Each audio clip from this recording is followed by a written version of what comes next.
Contemporain des principaux représentants de l'abstraction américaine, Pollock, de Kooning ou Rothko, Andrew Wyeth peint comme en photographie. On le qualifie volontiers de peintre réaliste et régionaliste.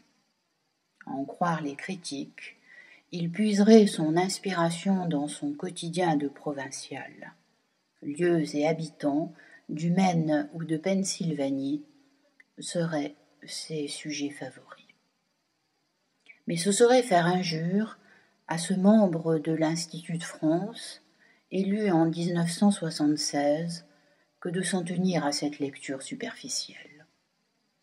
Car loin d'être un ennuyeux représentant de l'Amérique profonde, Wyeth dissimule à la surface une profondeur insoupçonnée, angoisse du temps qui passe et vulnérabilité de l'humain. Quant à son œuvre, elle captive au sens fort du terme. Tâchons donc d'en percer le secret sans en rompre le charme dont parle Claude Roy dans Clé pour l'Amérique. Je fus pris par le monde de Christina. Je ne parvins ni à l'effacer, ni à l'oublier, ni à m'expliquer tout à fait sa poésie, sa tonalité assourdie qui résonne longuement. Pourquoi cette icône de la peinture américaine, réalisée en 1948 et exposée au MoMA, retient-elle autant l'attention ? D'abord, parce qu'elle représente une scène bien mystérieuse au premier coup d'œil. Deux sujets que tout oppose sont situés sur la diagonale du tableau, une jeune fille et une ferme. Chacun est peint selon un point de vue différent, comme si le peintre était simultanément à hauteur des épaules de la jeune fille et à hauteur des bâtiments de la ferme. L'illusion de la profondeur est donc abolie, et cette absence perturbe l'œil du spectateur, dont le cerveau s'attend à créer une image en 3D et se trouve dérouté par un savant effacement de la perspective linéaire, ni contre-plongée sur les maisons, ni plongée sur la jeune fille. Ce procédé pictural permet à Wyeth d'insister sur la verticalité de la prairie et de donner l'impression qu'elle est infranchissable. Ensuite, le sentiment d'hostilité qui baigne cette toile est majoré par la position de la jeune fille. Corps tendu, jambes inertes, pieds sans appui et main gauche nettement plus en avant que la droite font imaginer qu'elle grimpe la prairie à la seule force de ses bras. Enfin, l'antagonisme est créé par une autre abolition, celle de la perspective atmosphérique. L'éclairage, en effet, n'a rien de réaliste.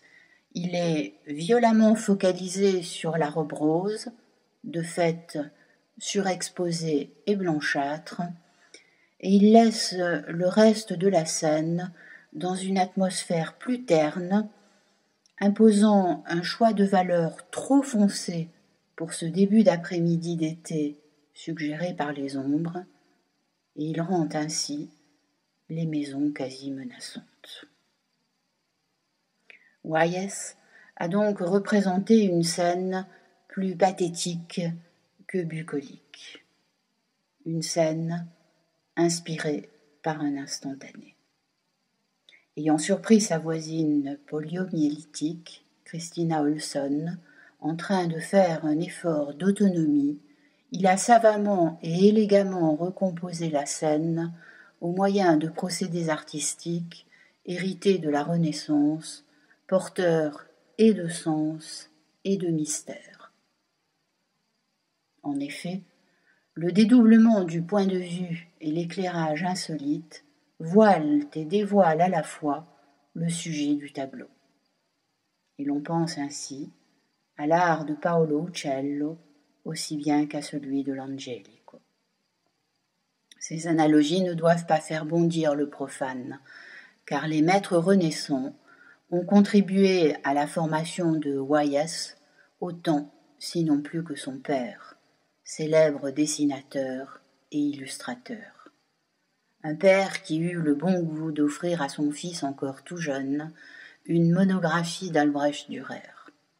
N'en doutons pas, cette précoce fréquentation a forgé son réalisme intransigeant, et il n'est pas rare que ces végétaux ou ces animaux rappellent ceux du maître allemand.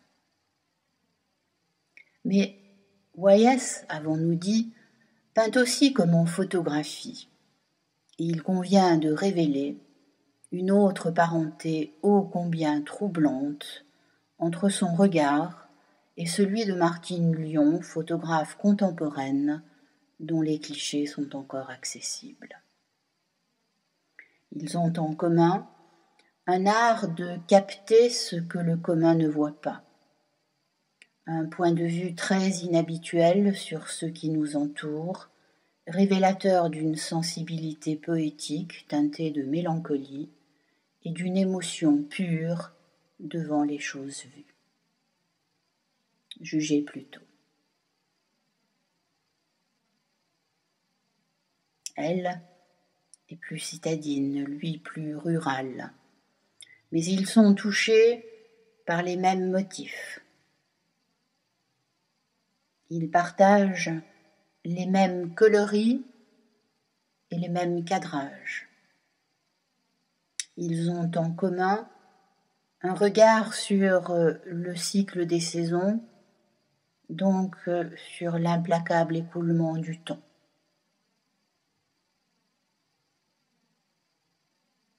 Et une même approche dédramatisée de la mort.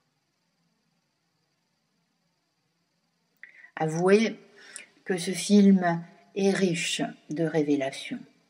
Hormis le public parisien des expositions confidentielles qui avait vu un panorama des peintures à la tempera d'Andrew Wayès, et hormis une chapelle de Happy Few et de sinologues qui connaissaient les clichés de Martine Lyon. Deux talents, méconnus en France, sortent ainsi du purgatoire des arts pour donner à voir le mystère du quotidien et éduquer notre œil. Car ils nous enseignent que l'art est dans le regard et non dans la chose regardée.